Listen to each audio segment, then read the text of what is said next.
Welcome back to the Pioneer Sideline. I'm your host, Aaron Cooney. Episode 131 here coming at you. We'll be joined here in studio with special guest head coach for the women's basketball team, Coach Tony Grenek. Tony, thank you very much for joining us here and to sit in with us and have a little chat. No problem. It's a pleasure being here, and thank you for having me. So right off the bat, how's Point Park treated you so far? Oh, it's been great so far. I got here in the beginning of May, and everybody from the administration on down has been very helpful.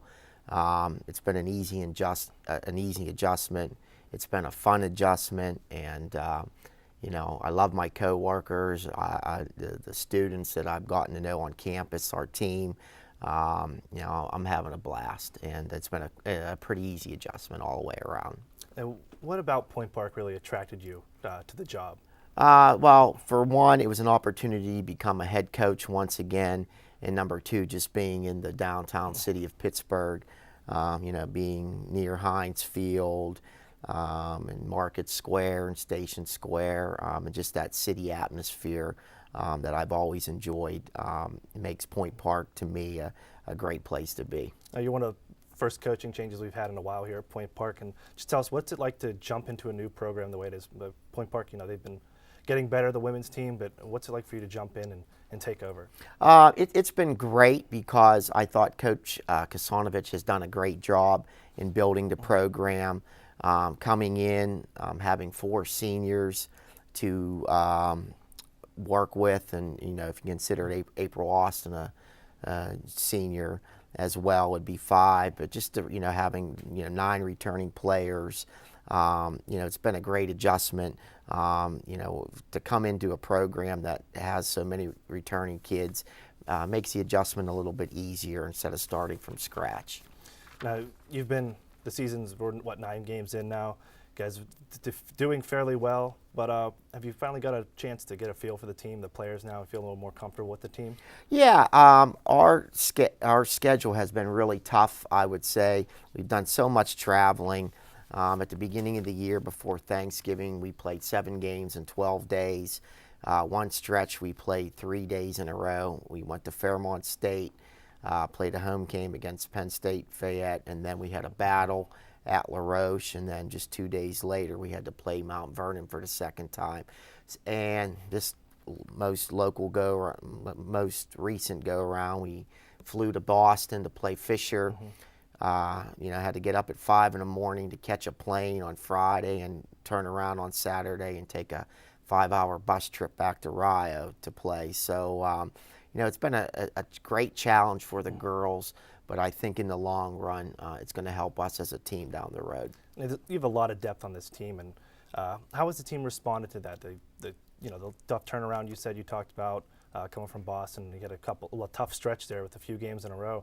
How has the team responded to you, and what have you seen from them in the games that start the season at least? The one thing that I've noticed is they're very resilient.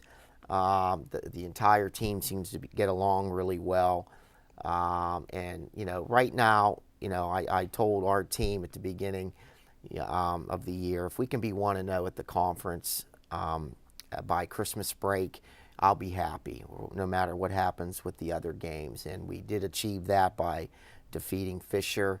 And we're 5-4 right now with a ton of traveling under our belts. But like I said, the worst we can be is tied for first place come Christmas break. So now it's time to really hone our skills, get back in shape, and we're going to be more on a set schedule, because our conference, we play Tuesdays and Saturdays. So it's going to be a little bit less hectic. Now tell us, for fans that are watching in here, seeing the interview and haven't been able to make it out to CCAC South, you guys only had, one home game, I think it was. What kind of basketball are fans going to come out and see when they see a Tony Grenek coached women's basketball team play? What we try to do is we try to focus on a defensive end. Our goal is to try to hold our opponents under 60 points.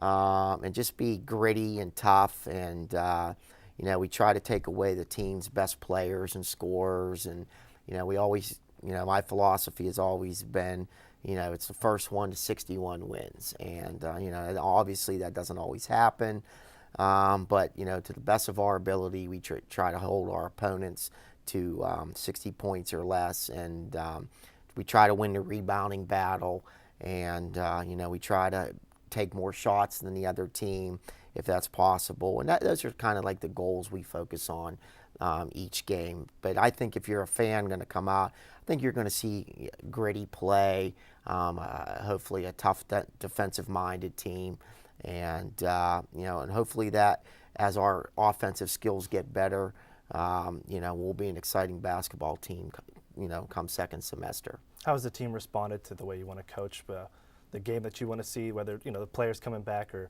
you've brought in a lot of recruits and some transfers as well? Yeah, so far so good. We carry a roster right now of 16 players, and, unfortunately, it's not like a football team where we can play 11 at a time, so you can only play 5 at a time in basketball. So I know there's some disappointment in a lot of people on our squad in regards to about amount of minutes played.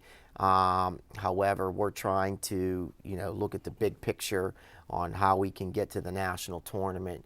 And, I stress to our women that, eventually we're going to need you to step up, and, it's going to be somebody's night every different night. And so far, it's a transition phase for everyone, not just me. It's probably more of a transition phase for our players right now. And Coach, before we run out of time here, but got a lot of talent, and you mentioned the depth all the way down. It's somebody's different day, different night. Could be anybody who really steps in and takes the show. But expectations for the season, what do you see your team completing? I don't really put any limit or any number of wins that I would like to achieve or anything like that. All I want to do is for our team to make the AMC playoffs. There's only 4 that are going to make it this year, and if we can make the AMC playoffs, win 2 games, we get an automatic bid to the national tournament, and really that's our main objective. Coach, thank you very much for joining us here. We know you got a busy schedule. We're going to step back as we'll come right back with the final Courthouse Tavern Case of the Week for this year, so be sure to tune in. Stick around.